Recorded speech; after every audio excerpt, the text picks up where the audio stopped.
세기 그 첫 단락으로 들어가는 그 개요 말씀을 나누기 위해서 토를 닦느라고 창세 전에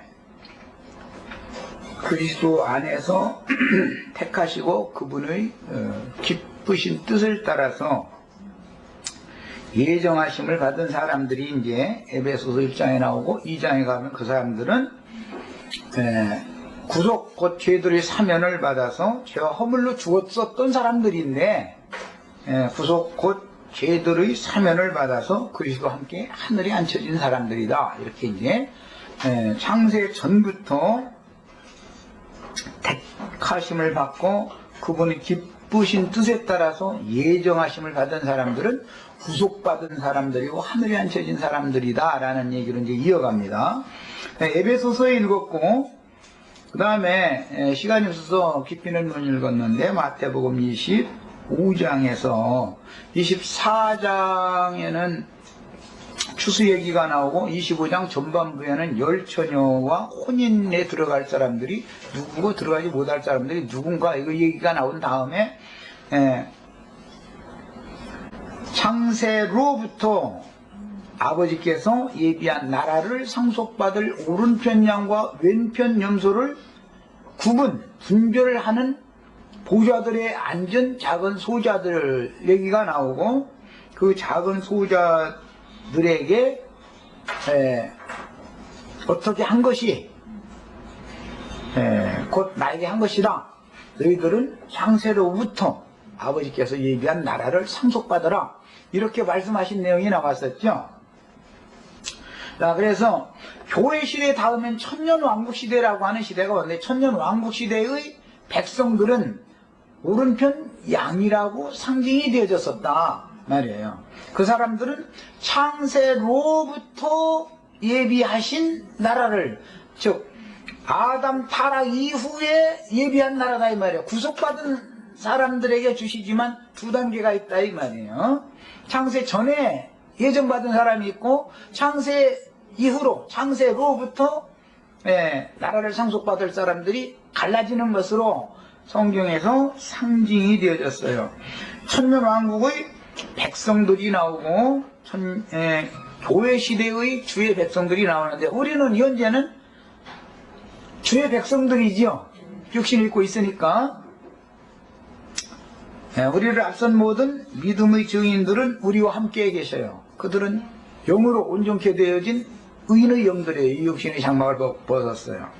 이 차이가 있고 교회 시대 안에는 교회 시대 전기간 동안은 사탄의 활동을 허용하신다. 사탄의 활동을 허용하셔서 그 목적은 뭐냐? 많은 시험을 거치면서 그런 연단과 시험 중에서 순종을 가르치는 거예요. 순종을. 이 기간 동안 온전케 된 사람들은 천년왕국 시대 이후로는 왕 같은 제사장, 장자권을 넣는 것이고 천년왕국이 실현이 되어지면 귀신들의 왕을 쇠사슬로 결박해가지고 무적행에다 갖다 넣고 잠궈버리죠. 그럼 천년왕국 전기간 동안은 귀신들이 이 마귀의 사단의 활동이 없다 이 말이죠. 그래서 천년왕국 백성들은 귀신의 활동이 없는 가운데에서 그냥 말씀을 받아들이기 때문에 연단과 시험이라는 과정을 거칠 필요가 없는 거죠. 영적인 시험들이 없는 거죠. 그래서 그 사람들은 아무리 온전케 된다 할지라도 교회 시대 동안에 온전케 되어진 사람들의 수준에는 미치지를 못한단 말이에요. 그 영혼의 상태가. 그래서 그들은 전체가 다 영세에서는 하나님 나라의 백성들로만 들어가는 것이지 거기서는 왕권 성도가 없다. 이제 그 사람들은 세세토록 생명나무 이파리로 치료를 하는가 이제 이랬는데 우리는 지금 앞선 선진들과 달리 우리는 육신을 입고 있으니까 이 땅에서 지금 생명나무 이파리로 우리가 지금 치료를 받는 것이죠. 이제 비유를 하자는 거예요. 그러나 지금 우리는 이파리로 치료를 받는 것이 아니라 교회 은혜의 시대 안에는 마귀의 활동을 허락하심과 동시에 생명나무 실과를 먹을 수 있는 권세를 지금 시하는 것이죠. 이제 생명나무 실과를 먹으면은 자연히 치료가 되죠, 영혼이. 이게 이제 은혜의 시대와 천년왕국 시대의 구분입니다. 자, 이제 이런 이제 큰 윤곽을 가지고 창세기 첫 단락 개요로 들어갑니다. 창세기는 크게 나눌 때 1장에서 11장까지가 첫 단락이며 12장부터 50장까지가 다음 단락인데, 창세기의 첫 단락은 성경 전권의 이해를 돕는 기초가 되는 말씀이며, 육신에 있는 사람들을 주장하는 악의 영들인 어둠의 세력과 구속받고 거듭난 영에 있는 혼들을 주장하시는 하나님의 영은 만물의 영장인 사람을 취하려고 귀신들의 왕인 마귀의 반역과 적대행위 속에, 즉 말하자면 믿는 성도들이 시험을 당한다 아니. 이 중에서 왜 이렇게 하느냐 한다고 했어요? 순종을 가르치는 거다. 그것은 맨 먼저 본으로 예수님이 육신으로 세상에 오셔서 많은 고난으로 말미암아 뭘 배웠어요? 순종을 배워서 온전케 되셨죠. 자, 그래서 교회 시대 동안은 마귀의 활동을 허락하시는 목적이 있는데, 그것은 많은 연단과 시험 중에서, 눈물과 탄식 중에서 시험을 받으면서 온전케 되기 위해서 순종을 가르치는 거예요. 그러니까 교회 시대 동안에 우리가 태어난 것도 복이죠. 만약에 천년왕국이 시작된 다음에 태어나면은 그것도 물론 믿기만 한다면야 복이겠지만, 지금 우리가 받은 복만큼은 하늘에 속한 신령한 그런 큰 복을 받지는 못하는 것이죠. 복도 급수가 있는 거예요, 이제 이런 걸 보면은. 그 다음에 하나님의 영은 만물의 영장인 사람을 취하려고 귀신들의 왕인 마귀의 반역과 적대 행위 속에 치열한 영적 전쟁을, 성령의 증을 하는 증인들을 통해서 영적 전쟁을 끊임없이 지금 하시는 중이다. 하나님은 전쟁하는 신이에요. 구약성경을 보면 여호와는 전쟁에 능하신 전쟁의 신이죠. 이게 무슨 뜻이겠어요? 은혜로 구속받은 사람들의 심령을 강화시켜서 육신의 생각을 부추기는 마귀의 군대 귀신들과 각 사람 속에서 성령과 육체는 대적하고 싸우게 돼 있는데, 성령께서 이겨주신다. 이제 결론적인 내용은 이제 그런 거예요. 그 다음에 하나님 자신을 위해 창조하신 사람들을 위한 그분의 창조 세계에 나타난 만물과 만상들의 운행은 창세기 1장에 참 모든 만물이 창조 다 되었죠. 보면 하늘에 있는 거, 땅에 있는 거, 모든 게 다 창조가 됐는데, 그것은 곧 사람을 위해서 하나님께서 행하시는 우주의 질서라는 것을 배우는 거예요. 이 창세기 1장에 창조하신 만물을 통해서 로마서 1장의 선지자가 깨닫기는, 사도가 깨닫기는 로마서 1장 20절에서 만물을 보면 하나님의 전능성과 하나님의 거룩성과 하나님의 신성이 다 보여서 알만하게 돼 있는 것이다. 그런데 그때 당시에 바울 사도는 나는 그것이 알아지는데 유대교의 자칭 큰 자들이라 하는 거룩한 신전에 있는 물건을 도둑질하지 말라 이부런 가르쳐가면서, 저는 하나님의 전에 있는 신전 그 기물들을 훔쳐서 지어싸면 그놈들한테는 왜 이게 안 보이냐. 이제 이 얘기가 로마서 1장에 나오죠. 똑같은 만물이 있는데 만물 중에 똑같은 육신 입고 사는 거예요. 같이 살아가는 거예요. 그런데 바울 사도의 눈에는 하나님의 신성이 다 알만한 것이 만물을 통해서 계시고 알아지더라 이거예요. 그런데 회당이나 성전에서 아주 거룩거룩 찾는 사람들은 신자들 보고는 도둑질하지 말아라 율법을 가르치면서 실제는 지가 도둑질을 했더라 이거예요. 그런데 못 깨닫더라는 거죠. 만약에 내가 어제 우리 인터넷상에 올려놓은 그 그림에서 본 것처럼 뭐 김홍도라는 그런 미친놈이 말이요. 이제 그 도둑질하는 얘기를 할 때 내가 율법적으로는 신자들 보고 도둑질하지 말라고 가르쳐가면서 너는 도둑질도 아니고 아야 그건 강도질 해가지고 그냥 꿀꺽 통째로 다 삼키는 짓을 하는데 너는 강도 중에 귀수 아니냐. 근데 가령 내가 이렇게 말한다 하면 그 금난교회 예배당에 미친 사람들이나 그 괴일에 있는 사람들이 나보고 미쳤다고 않겠어요? 생각이 이만큼 하늘과 땅만큼 차이가 있는 거예요. 똑같은 상황인데. 자, 그래서 만물을 통해서 하나님의 신성이 보여지는 어떤 사람들이 있고, 이건 계시가 있어야 되는 거죠. 내가 살고 있는 진리라는 게 먼데 있는 게 아니고 내가 살고 있는 현실이 진리죠. 내가 살고 있는 그냥 진리가 뭐냐고 난 그런 게 쉽게 얘기하나 밥 먹고 똥 싸는 거 그냥 그러거든. 밥 먹고 똥 싸는 게 어떻게 진리냐고. 그게 진리지 뭐 사는 게 진리냐고. 밥 먹고 똥 싸고 일하고 애 낳고 뭐 애 기르고 그게 진리지. 진리가 어디가 있냐고 이제 이렇게 말하면 헷갈리는 거죠. 어디 가서 막 진리를 찾으려고 막 이러는 사람은 종교인이지. 만물 가운데 왜 나를 꼭 이 세대에 이런 나라에 이런 곳에 이런 아버지 밑에 이렇게 태어나서 왜 이렇게 살게 하셨을까? 내가 사는 삶 자체, 나라고 하는 존재가 산다는 것 자체가 내가 있다고 하는 이 자체가 진리지. 나 없으면 진리가 있으면 모르고 말면 뭐예요? 깼는 뭐고 있거나 말고 뭔 상관이고 깼는 뭐게.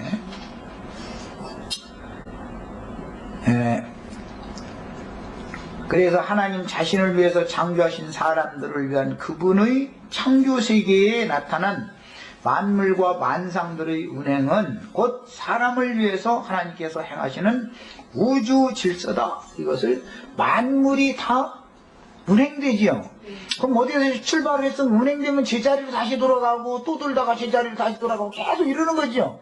이게 순환의 법칙이라 저기 뭐 웬만큼만 아는 사람들도 다 이게 다 돌고 도는 거야. 돌고 도는 거야. 다 그러고 돌고 돈다 이제 그러는데 돌고 돌아요. 그야말로 그게 진리요. 뭐 다른 거 있어.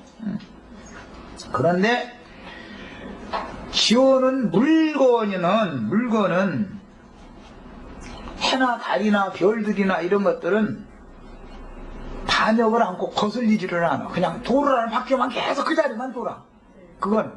그런데 만물의 영장인 인간이 아주 특히 거슬려. 아주 그냥 반대로 가고 싶대. 반대로. 난 저 길로 가고 싶다. 그래 제 길로 간다 그래. 너는 이쪽 길로 따라서 이렇게 돌아. 그러면은 그 길보다 이쪽 길 난 직선으로 더 빨리 간다 해가면서 반대로 자꾸 가는 거예요. 이게 이제 인간이죠. 그래서 만물 중에서 특히 하늘의 은혜를 받은 사람이 하나님의 영광이 될 수 있다라는 걸 계시했는데,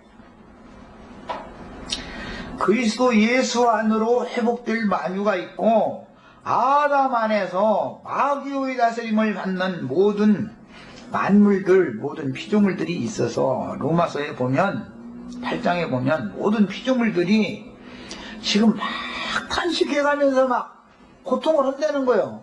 그럼 내가 볼 때는 해가 뭐 고통하는 것 같지가 않고 달 뭐 무슨 고통받고 뭐 무슨 별이나 고통받고 막 애통해하고 나 그런 거 모르겠어. 그런데 사도의 눈에 보니까 그렇더라는 거예요. 사도가 볼 때는 모든 피조물들이 다 탄식하더라. 1장에서는 만물이 다 만물을 통해서 하나님의 신성이 다 계시가 되어져 있지만 우주해진 인간들을 안다 하지만 사실은 그런 계시를 못 본다. 이래놓고 나서 8장에서는 모든 그 만물이 다 지금 탄식하고 있다. 뭘? 하나님의 아들다운 아들들이 나타나서 그 나라를 상속케 하죠. 즉 창세기 1장의 나라가 상속되어지면 물고 먹고 피 흘리고 죽이고 저주받고 이런 거 창세기 1장에는 없죠. 원래 하나님이 마음에 품으셨던 깊으신 뜻과 같은 그 세계가 실현되기를 바란다 이 말이에요. 만물도 길가에 피어있는 같지 않은 들꽃 하나도 다 지금 그러고 있는 거예요. 제발 나 좀 밟고 지나가지 말아달라고 그러는데 자꾸 밟히도록 만들어 놓은 것은 걔도 시험 받느라고 그래 지금. 윤대자가 시험 받고 있죠. 네. 그 운전체제라고 그러는 거예요 이제. 그러면 창세기 1장처럼 지었다 폈다 하니 이제 거기서는 영원히 그냥 빵긋빵긋 말을 참 미안해. 진짜 그런 세계에 보면 진짜 멋있을 것 같아. 그리고 또 모든 짐승들도 다 풀만 먹는 그런 세계가 이제 온다는데 지금은 뭐 짐승들이 풀만 먹는 건 아니죠. 토끼나 풀 먹지 뭐. 풀만 먹는 짐승만 사는 세상은 아니죠. 이런 어떤 성경이 말하는 어떤 모든 내용들은 전체가 다 계시를 따라서 창세기 1장에서 근거한 계시가 구속사의 관점으로 사도들이 풀어서 설명하고 있는 내용들이다라는 걸 소개해드리려고 얘기를 한 거예요. 자, 그런데 히브리서 2장 8절이든가 거기 보면은 만물이 그리스도께 완전히 아직은 복종한 것을 우리가 보지 못하고 있다 이랬어요. 만물이 다 그리스도께 복종하는 때가 와야 되는데 아직은 만물이 다 그리스도께 복종한 상태는 아니다 이거예요. 아직은. 왜 그런 거예요? 마귀가 활동하는 것을 허락했기 때문에 그렇다 이거예요. 지금까지는. 그거는 사람이 마귀를 통해서 여러 가지 시험을 통해서 순종을 배우는 것처럼 연약한 들것도 그냥 놔두고 그냥 보면 좋은데, 인간들이라는 것은 지나가다가 이렇게 쳐다보고 나서는 얼른 가서 무슨 깊이냥 무슨 보종삽이라도 있어가지고 깊이 파가지고 뿌리 다치지 않게 그냥 퍼다 옮기면 그나마나 다행이야. 손으로 막 해가지고 하니까 안 되니까 막 샤워 다녀가지고 상처를 내가지고 처집에다 갖다 심어놓으라고. 그럼 하나 굶고도 죽어버려 이제. 그러니까는 하여튼 만물도 다 지금 인간들 때문에 탄식하는 거예요. 인간들 때문에. 인간들의 욕심이라는 것이 하여튼 만물을 괴롭히는 데는 아주 1등이야 이게. 그런데 아무 의식 없이 그런 짓을 하는 거예요. 그냥 걔는 그 자리가 하나님이 너 여기서 피워해놨기 때문에 하나님이 너는 거기서 살으라고 해놨구나. 나를 왜 이 시대에 이 서울이라는 데서 이렇게 고척동이라는 데서 살게 했는가. 이것은 하나님이 거주의 한계를 각 사람에게 정해놓는다고 그랬으니까 말씀 따라서 그렇게 한 거다 이러면 난 그것에서 살아야만 맞는 거거든. 그런데 그냥 우리 김자매를 어떡하네. 나도 강남으로 가겠다 이제 이러고서 자기 분수도 모르고 강남에 가면은 생활비가 엄청 들어서 나 같은 사람 거기가 빚만 줘. 아예 거기 가지를 말어. 그럼 좋게 잘 살 수 있는 거예요. 거기 생활비가 비싸. 거기는 아무래도 모든 게 다 비싸고. 그리고 왜 그거 사서 고생해? 하나님이 정해준 위치에서 자기 분수를 알고 사는 것이 얼마나 좋은 일이에요. 어디에 있다고 행복하고 어디에 간다고 해서 불행한가? 나는 가끔 그 얘기하지만 우리 아이들 기를 때는 애들이 그냥 투정을 했었는데 손바닥만은 방앗간 가지고 거기서 내 식구가 이러고 살라니까 애들이 불평을 그냥 말하고 그냥 그랬었더니 이제는 애들 다 길러가지고 다 출가시켜놓고 나간 들고만 나면 이러고 서 있는데 너무 넓어가지고 도대체 미안해 죽겠어. 그렇지? 참 하나님 하시는 것도 난 좀 이해가 안 되는 일이 한두 가지가 아니죠. 하나님 하시는 일은. 물론 세상이 발전하다 보니까 죽어가는 게 좋아졌죠. 그러다 이제 돈이 그렇게 된 건데, 하나님이 정하신 모든 것을 순종하는 것을 배우는 게 필요하다. 내 간에 싸우다가도, 아이고, 주님께서 나에게 제일 그냥 온 우주를 다 들려보고 나서는 너는 이렇게 둘이 짝 붙여서 살아. 그래서 그런 거니까 그냥 아멘 하고 그냥 열불이 터지면 아멘. 얼른이라도 주님이 중매하셨을까요? 하나님같이 중매 잘하실 분이 어디가 있겠어요? 없는. 그러면 서초동 안 가도 되거든. 그런데 그냥 막 내가 잘못 선택했다 이러고 나오면 서초동 가야지 어떻게. 서초동 가면 빨리 해결한다더만 그게. 이게 해결되는 게 아니죠. 산 넘어 산이지.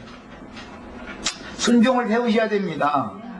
순종을 잘하는 하나님이 안배하신 모든 그 시험들을 통해서도 감사를 받고 순종을 배운 사람이 온전케 된 사람이죠. 말하자면 창세기 첫 단락은 1장에서 11장까지로서 그 안에서는 하나님의 형상과 모양으로 만드실 사람들의 거처인 하나님의 낙원을 설명하기 위하여 여러 모양과 여러 부분들의 모형과 예표들을 배경으로 계시하였는데, 창세기 1장은 영원하신 하나님의 마음에 감추신 선하고 기쁘신 뜻인 하나님의 왕국의 후사들을 위한 계획을 암시해주고 있으며, 창세기 1장은 이건 암시죠. 완전히 드러난 사실은 신약에 이제 나오는 거고, 선지자들로 보이신 주와 그 그리스도의 왕국인 하나님의 낙원이 옛적 선지자들도 다 그게 그냥 예언일 뿐이고 암시죠. 그마저도. 그러나 이제 신약의 사도들이나 증인들이 증거하는 내용은 구약 성경이 실현된 사실을 가지고서 성경으로 구약 성경의 이야기를 신약 성경으로 대입을 시켜가지고서 해석을 딱 해주고 있기 때문에 성경으로 성경을 해석할 줄 아는 지혜를 이제 얻은 종을 만나면 모든 것이 밝아지는 거지요. 확실해지고.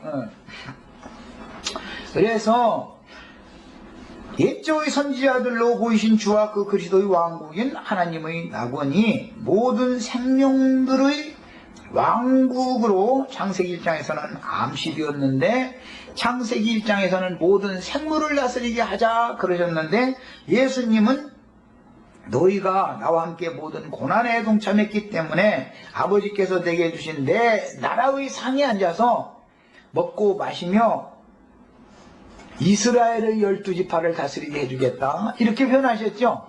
자, 모든 생물이라는 것은 이스라엘의 12지파로 시험된 거예요. 예수님은 시험을 말한 거니까. 그거는 구속받은 땅의 네 생물이라고 하는 것은 모든 짐승세계로 상징이 됐지만 사실은 구속받아야 될 인간들을 말한 거다라는 것을 금방 알 수 있는 거죠. 창세기는 다 짐승들이잖아. 그게 다 짐승들. 그런데 그래서 예수님은 네 생물의 실상인 마태복음은 사자, 짐승이다. 짐승세계의 왕이다 이거예요. 그 유대지파의 사자로 예수님이 오신 거예요. 마가복음은 집짐승 중의 대표 이제 소니까 송아지로 상징이 됐어요. 누가복음은 네 생물 중에 머리가 사람인데 인자 예수를 강조하는 거예요. 요한복음은 말짐승들 중의 대표인 독수리, 독수리 복음이라고 그러잖아요. 요한복음 부분은. 이렇게 네 생물이 그리스도 예수 안에 구속받은 사람들이 그리스도 안으로 다 돌아가면 새 하늘과 새 땅의 새 세계에 충만한 만유 만물이 되는 것이다.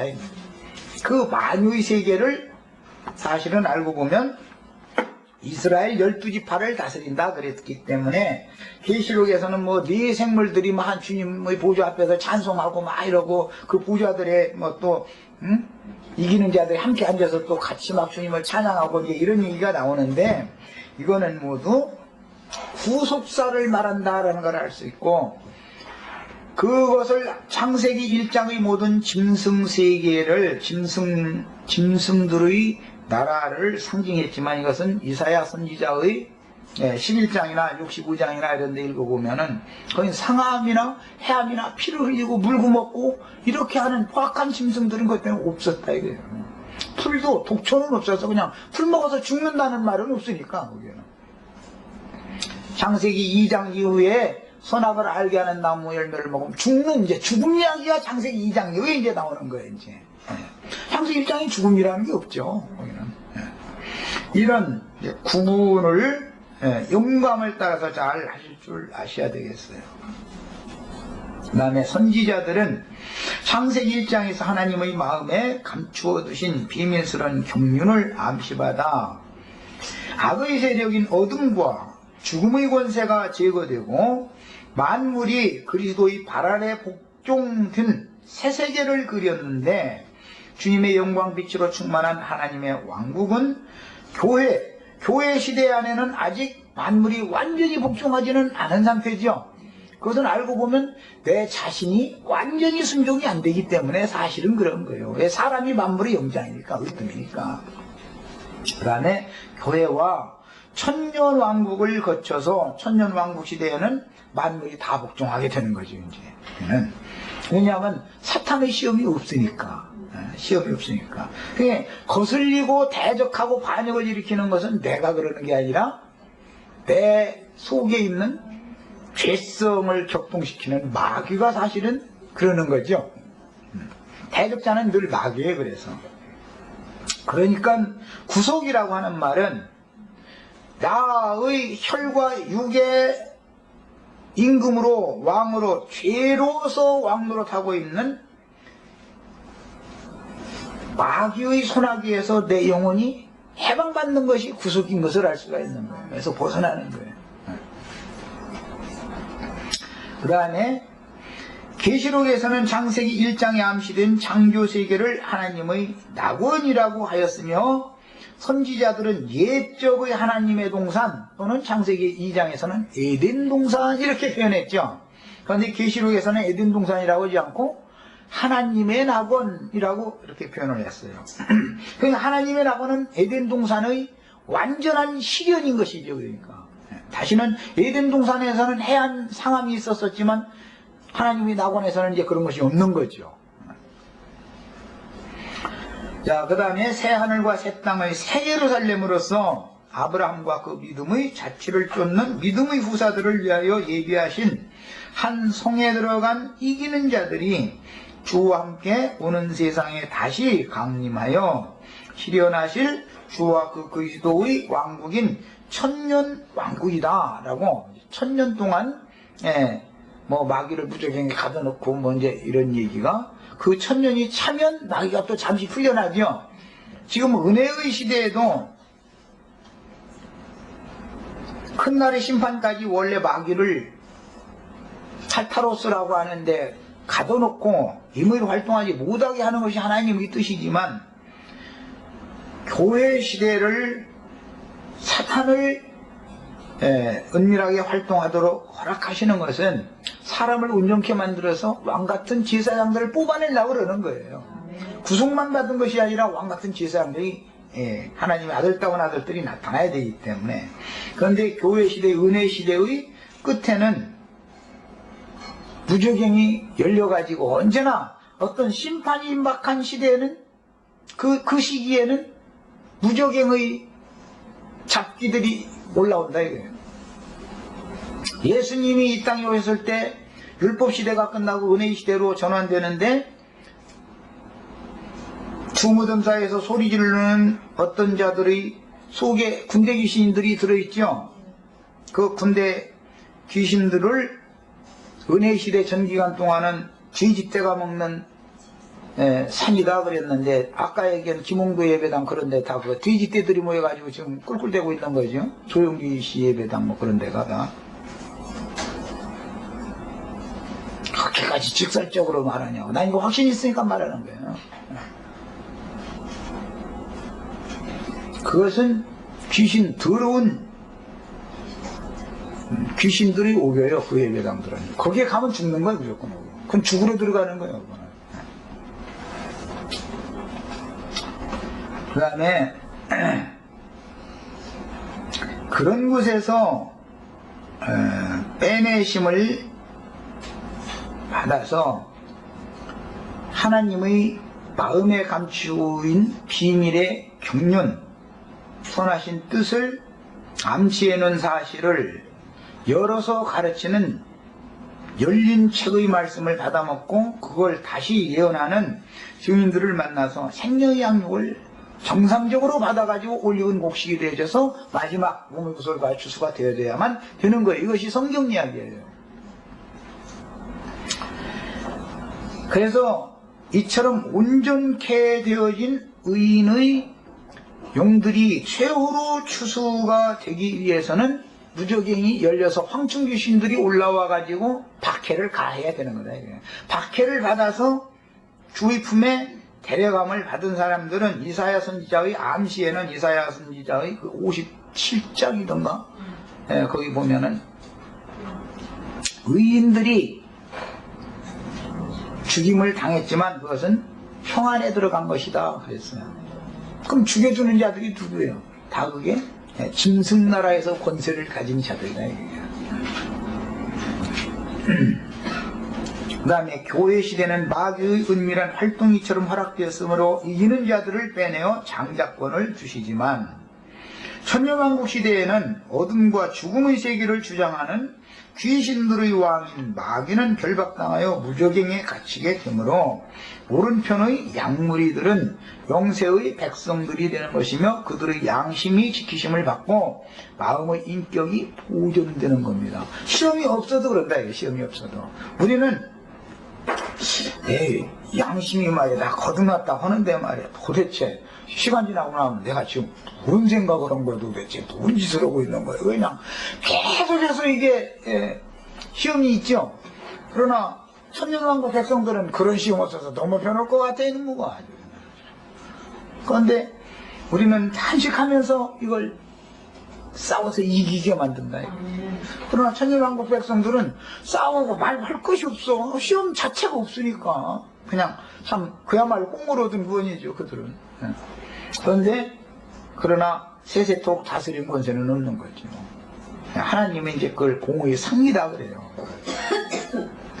창세기 2장에서는 창세기 1장에 암시된 하나님의 뜻을 땅에서도 이루기 위하여 땅이 하나님의 거처이며 네 생물의 영장인 사람의 거처로 창세기 2장에서는 에덴 동산을 장설하셨는데 첫사람 아담 부부의 본향인 땅의 에덴 동산은 변질될 하나님의 집인 벳아웬으로 실현되는 땅의 예루살렘 성 타락한 세속교계에 대한 상징이 되는 거예요.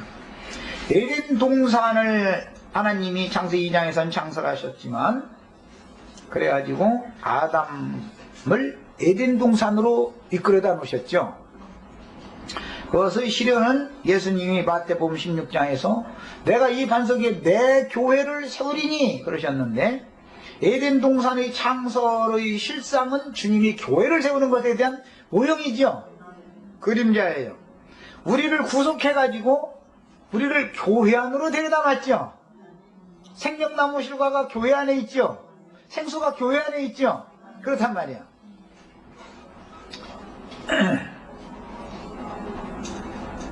그 다음에 그런데 주님의 교회를 세워놨더니 마귀가 말씀을 맡아서 가르쳐야 될 하나님의 사람들을 그리스도의 사람들 주님의 제자들이 다 잠든 밤이 되니까 마귀가 와서 밤에 몰래 와서 가라지 씨를 덧뿌려 놓더라는 거예요. 주님의 교회 중에.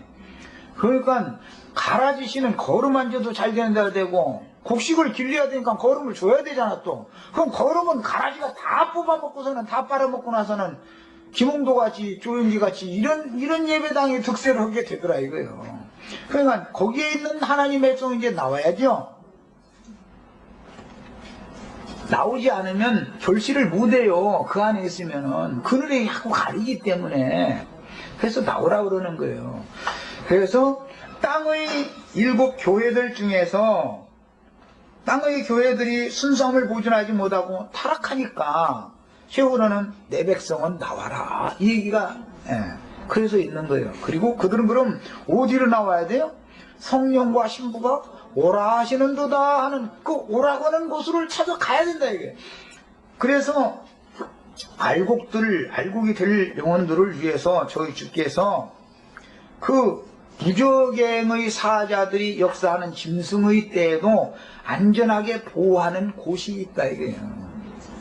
저기 뭐 팔레스타인 땅 어디에 뭐 진공 포장된 음식물 갖다 뭐 굴속에 어디다 두면 거기로 가면 안전하다 그러는데 그게 그 말이 아니고 성령과 신부가 오라 하시는 그곳을 저희 주께서 그곳을 암암리에 뱀의 낯을 피하여 양육받을 어떤 곳을 하나님이 예비해 놨다는 거예요. 그러니까 그곳을 찾아가야 되는 것이지 무슨 팔레스타인 땅에 짐승표 안 받으면 수포에 가서 라면 못 사니까 그때 살기 위해서 거기 예배 넣는다 그런 데로 가라는 말이 아니에요. 그걸 진짜로 믿으면 다 팔레스타인 땅에 그 어디가 있는지는 몰라도 그 이사 가야지. 왜 거기 이사는 안 가고 여기서 그런 쓸데없는 소리만 하고 앉았는지 난 또 그것도 모르겠어. 이거는 완전히 지금 기독교계가 전판 다 거짓말이라는 것을 세상 끝날이 왔다고 떠드는 사람들 치고 성도들에게 다 헌금받아서 뒷주머니 채웁니다. 세상 끝날이 왔는데 돈을 어디다 쓰려고 그걸 뒷주머니에다 그걸 채워놓는 게 난 그것도 또 물어봤으면 좋겠는데 그 사람들한테 내가 대화도 할 기회도 없고 말세 재물을 쌓아도다 해가면서 이거 강조하는 사람 잘못 걸리면요 시간 재산 다 뺏겨 나중에 알거지 되고 나서 그 다음에 가만히 생각해보니까 내가 지금 뭐야 지금 무슨 짓을 한 거야 하고 나중에 다 뺏기고 나서 후회하시지 말고 미리미리 내 것이랑 챙겨 다들 주님이 다 주신 거니까 내게 챙기셔서 괜히 생고생 하시지 말고 목사는 욕심쟁이야 그런 노래 했을 것도 없고 목사만 부자 됐네 나는 지하당 깜빡 이러더만 얼마나 억울하면 그런 노래를 해서 막 이렇게 인터넷상에 유포를 시키겠어요. 열심히들 버셔서 우선은 나부터 쓰고 우선은 나부터 써 자식들 기르고 그렇다고 너무 질서 없이 쓰는 것도 배워야 배우는 것도 배워야지만 쓰는 것도 배워야 돼.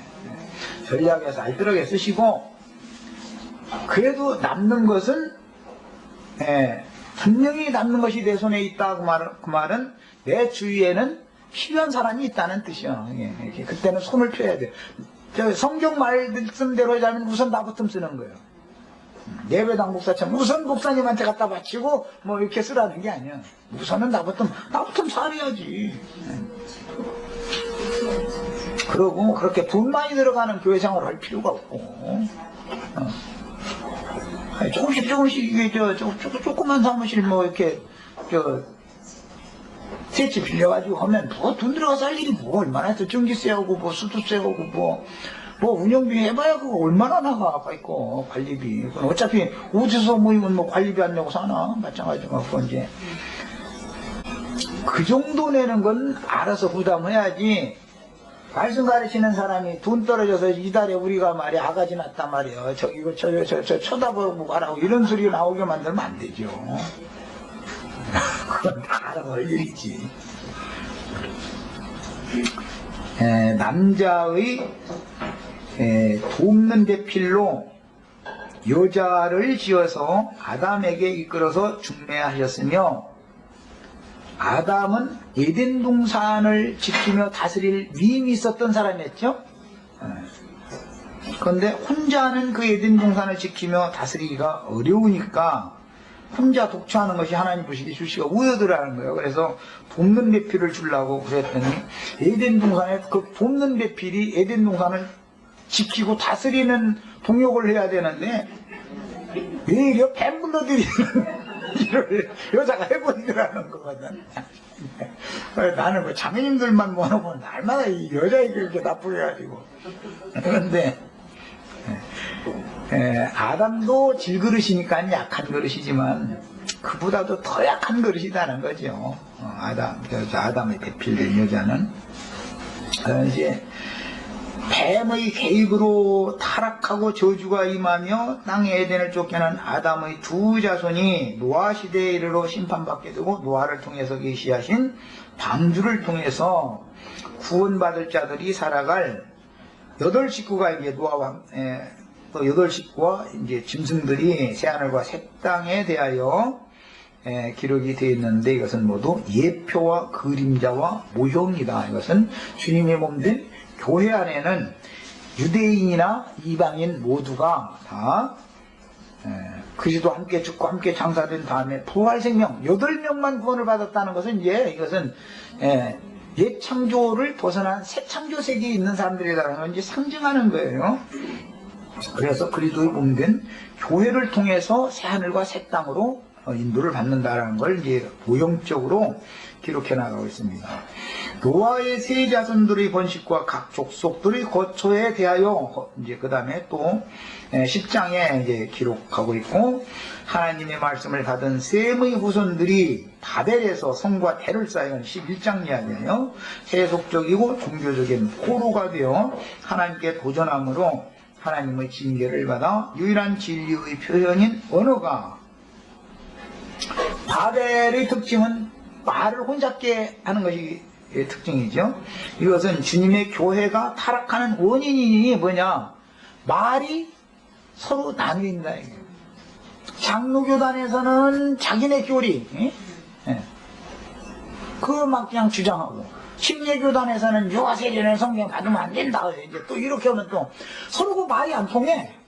이제 바벨 탑을 쌓았는데 저 꼭대기에서 기술자가 저 아래다 보고서 벽돌 올려줘 벽돌 그러면은 저 아래가 뭐 물통 올려달라고 이러고 서로 못 알아듣는 거지 이제.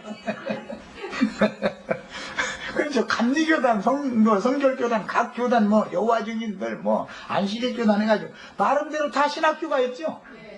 그래가지고 거기서는 저희끼리만 통하는 말만 자꾸 연습시켜서 내보내다 보니까 언어가 혼잡된다. 이게 큰 성 바벨론이 원인이죠. 교회 타락의 원인이에요. 그런데 하나님의 방언이라는 건 한 구음밖에 없는 거지 원래가. 영과 생명의 말씀 한 구음밖에 없는 거예요. 그런데 진리를 따라서 진리를 혼잡게 하지 않는 어떤 증인들은 박해를 받고, 진리를 혼잡게 하는 자들이 득세를 하다 보니까 바벨이 될 수밖에 없다 이 말이에요. 언어가 다 혼잡게 됐다. 그래서 바울 사도는 이제 바벨론을 무너뜨리고 주님의 몸된 교회를 건축하는 지혜로운 건축자로서 나는 많은 어떤 사람들처럼 하나님의 말씀 진리를 혼잡게 하는 가르침을 가르치지 않는다. 난 진리만을 나타낸다. 이렇게 표현을 했어요. 야, 이게 그럼 창세기 11장에 나오는 바벨탑 사건을 바울 사도가 염두에 두고 하는 말이다 이 말이에요.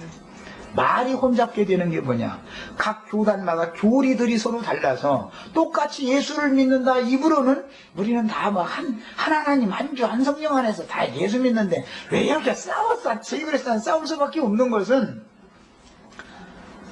인간이 스스로 노력해서 하늘에 배가 닿도록 쌓아 올리려고 지금 막 쌓아 올리고 있는데, 저 위에서 그 건축자가 벽돌 올려줘 그러면 물통 이러고, 아니 벽돌 그러면 지푸라기 올려달라고 이러고 엉뚱한 소리를 하고 앉았으면 이건 안 되는 거죠. 건축이 될 수가 없죠. 그래서 하늘에 닿을 때까지 쌓지도 못하고 다 흩어져 버리더라는 거잖아요. 그런데 참 마태복음 24장에 보면 이제 거기 저 배꼭대기에서 막 쌓아 올려가는 이제 그 건축자 보고 지붕에 있는 자들이다 그랬는데, 지붕에 있는 자들은 그때는 집 안에 있는 물건 가지고 내려가지도 말라고 그랬어요, 예수님이. 그래가지고 오늘 바벨탑 꼭대기에서 지금 건축자로 사는 놈들은 지금 내려와야 말로는 겸손해진다고, 하나님은 낮은 곳으로 임한다고 말은 너무 잘해야죠. 그런데 저는 그 대꼭대기에서 지금 그거 쌓고 있으면서 내려오면 죽는 줄 알아. 그럼 내려오면 죽는 줄 알아. 그런데 또 내려오려고 해도 장로님들, 권사님들이 내려오시지 말고 여기 그냥 거기 계시라고. 거기 계셔야지. 신령한 목사님이 거기 내려버리면 우리처럼 땅바닥에 내려오면 어떻게 되냐고. 거기 계시라고. 이렇게 내려오지도 못하고. 그래서 우리 그 인터넷에 올리는 거기 그 어떤 사람 또 보니까 자기 사람 대우받는 건 강대상에서 설교할 때 참 사람 대우받는다고 영광스럽다고 어떤 목사도 있대. 그게 너희는 절대 못 내려와. 내 속으로는 그 사람들이 내려올 재주가 있나? 거기서 그냥 벼랑 맞아 죽는 거지 뭐. 이제 바벨탑 와르르 무너지면 당연히 깨져 죽겠지 뭐. 이게 참 비밀이죠, 성경이라는 게. 시간이 다 돼서 실감내는 얘기를 하다 보니까 시간이 자꾸 많이 가네. 애천한 다음에 더 이어서 나가는 말씀들을 나누겠습니다. 주님, 우리로 하여금 선지자들과 사도들처럼 지혜와 계시의 영을 부으셔서 지혜로운 마음과 총명한 마음으로 주의 말씀들을 계시를 받아서 깨닫고 함부로 방자에 행하는 허탄한 교회 생활 접고 주님께서 지시하신 하늘에 앉혀진 자들의 장작교회의 생활을 실행해서 하나님의 뜻을 이루는 무리 안에 다 들어갈 수 있도록 이 무리에게 복을 주시고, 인터넷상으로 이런 말씀을 듣는 사람들에게도 이단 소리다라고만 귀를 막고들 여지 말고 마음을 열고 진리의 세계에 대하여 빛비침을 받아서 빛 가운데로 다 인도를 받을 수 있도록 복을 주시길 주님으로 기도합니다. 아멘. 아멘. 마칩니다.